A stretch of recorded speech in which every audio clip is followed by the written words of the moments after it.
සුබදසනක් යේසුන්ගේ නාමයෙන් ආශිර්වාදමත් දවසක් ඔබට.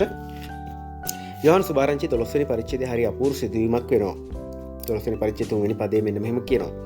එවිට මරියා ඊට අනර්ග ජටාමාංශ තෙල් රාත්තලක් රැගෙන යේසුස් වහන්සේගේ පාද ආලේප කොට ඇගේ හිස කේවලින් උන්වහන්සේගේ පාද පිස දැම්මාය. තෙලේ සුවඳින් ගේ පිරුණේය.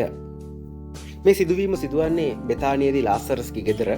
ලාසරස්ගේ නැගඩිය වන මරියා ඊට වටිනා වූ ජටාමාංශ තෙල් බෝතලයක් ගේනවා. ඒක සීල් කරලා තියෙන සීල් එක කඩලා යේසුස් වහන්සේගේ කකුල් වල ගාලා එයාගේ හිස කෙස් වලින් යේසුස් වහන්සේගේ කකුල් පිහ දානවා. මේක තමයි මේ සිදුවීම.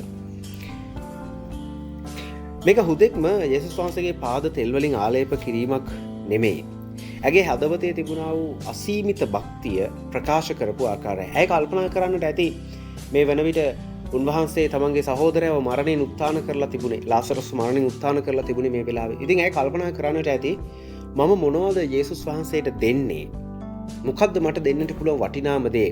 ඉතින් ඇය තිබ්බ සම්පූර්ණ මුදලම වියදම් කරන්නට ඇති මේ තෛලය ගන්නට. ඉතින් එච්චරට වටින තෛලයක් ඇය ගෙනල්ලා තිබුණා. ඇයට තිබුණා වූ වටිනාම දේ යේසුස් වහන්සේට දෙන්නට තරම් භක්තියක්, නමස්කාරපූර්වක හදවතක් ඇය තුළ තිබුණා. ඇය කරපු ක්‍රියාව හුදෙක් ක්‍රියාවක් විතරක් නෙමෙයි. ඇගේ හදවතේ තිබුණා වූ භක්තිය, හදවතේ තිබුණා වූ නමස්කාරය තමයි ඒ ක්‍රියාව තුළ ප්‍රකාශ වුණේ. අද දවසේ අපි කල්පනා කරලා බලන්න ඕනේ අපිට පුළුවන් දේ මොකද්ද? එදා මරියා එයාට තිබ්බ වටිනාම දේ දෙවියන් වහන්සේට නමස්කාරයක් කොට පූජා කරා. අද දවසේ අපිට දෙවියන් වහන්සේ මඟ පෙන්වනවා. අපිට තිබෙන හොඳම දේ දෙවියන් වහන්සේට දෙන්නට, යේසුස් වහන්සේට දෙන්නට. මරියා දුන්නේ ඇයට ඉතිරි වෙච්ච දෙයක් නෙමෙයි, ඇය ළඟ තිබිච්ච දෙයක් නෙමෙයි. ඇයට තිබ්බ හොඳම දේ, ඇයට දෙන්නට පුළුවන් වටිනාම දේ ඇය යේසුස් වහන්සේ වෙනුවෙන් දුන්නා. අද අපිට දෙන්නට පුළුවන් වටිනාම දේ මොකද්ද? අපේ කාලය, අපේ දක්ෂතාවයන්, අපේ කුසලතාවයන්, අපේ ශක්තිය, අපේ ඉතිරි වෙන කොටස් නෙමෙයි. කාලයෙන් හෝ ශක්තියෙන් හෝ අපේ ඉතිරි වෙන කොටස නෙමෙයි. අපිට තිබෙන වස්තුවෙන් ඉතිරි වෙන කොටස නෙමෙයි.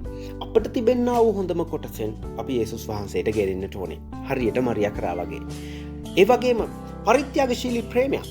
මේ මරියා කරපු ක්‍රියාව මේ වටේ හිටපු ඒ ගෙදර හිටපු කට්ටිය හිතුවා මේක නාස්තියක් කියලා. යූදස් ඇවිල්ලා කියන අපරාධ මේ තෙල් නාස්ති කරේ. මේක විකුණලා අපිට සල්ලි ගන්නට තිබුණා. ඒකෙන් දුප්පතුන්ට සත්කාර කරන්නට තිබුණා කියලා. නමුත් යේසුස් වහන්සේ කියනවා ඇය කරේ උතුම් ක්‍රියාවක්. ඇය කරේ උතුම් ක්‍රියාවක්. ලෝකය අපි දෙවියන් වහන්සේට අපේ උතුම්ම දේ දෙනකොට, අපේ කාලය, අපේ ජීවිතය දෙවියන් වහන්සේට දෙනකොට, අපේ වස්තුවෙන් දෙවියන් වහන්සේට දේව රාජ්‍යට උපකාර කරනකොට ලෝකය දකි ඒක නාස්තියක් වගේ. නමුත් ප්‍රේමවත් සහෝදරයා සහෝදරිය, මේ කතාව තුළ, මේ සිදුවීම තුළ යේසුස් වහන්සේ අපිට මඟ පෙන්වනවා. අපි යේසුස් වහන්සේට යමක් දෙනවද ඒක නාස්තියක් නෙවෙයි. අපි යේසුස් වහන්සේට යමක් නොදෙනවද, අපි යේසුස් වහන්සේට යමක් නොදී තියාගෙන අප සතුවම තියාගෙන ඉන්නවද, අන්න ඒ දෙය නාස්තියක් වෙන්නට යනවා. අපි දෙවියන් වහන්සේට අපේ ජීවිතය දෙන්නේ නැත්නම් ඒක අපේ ජීවිතේ නාස්තියක්. අපි දෙවියන් වහන්සේට අපේ කාලය දෙන්නේ නැත්නම් ඒක අපේ කාලේ නාස්ති කිරීම. අපේ වස්තුවෙන් උන්වහන්සේට අපි දෙන්නේ නැතිනම් ඒක අපි නාස්තියක් විදිහට තමයි දෙවියන් වහන්සේ පෙන්වන්නේ. උන්වහන්සේ කියනවා දෙවියන් වහන්සේට දෙන දේ ඒක නාස්තියක් වෙන්නට යන්නේ නැහැ. දෙවියන් වහන්සේට අපි අපේ හොඳම දේ දෙනකොට තමයි ඒ දෙයට වටිනාකමක් ලැබෙන්නට යන්නේ. ඒ වගේම මේ ස්ථානයේ කියනවා ඒ බෝතලය විවෘත කරාම මුළු කාමරයම සුවඳින් පිරලා ගියා.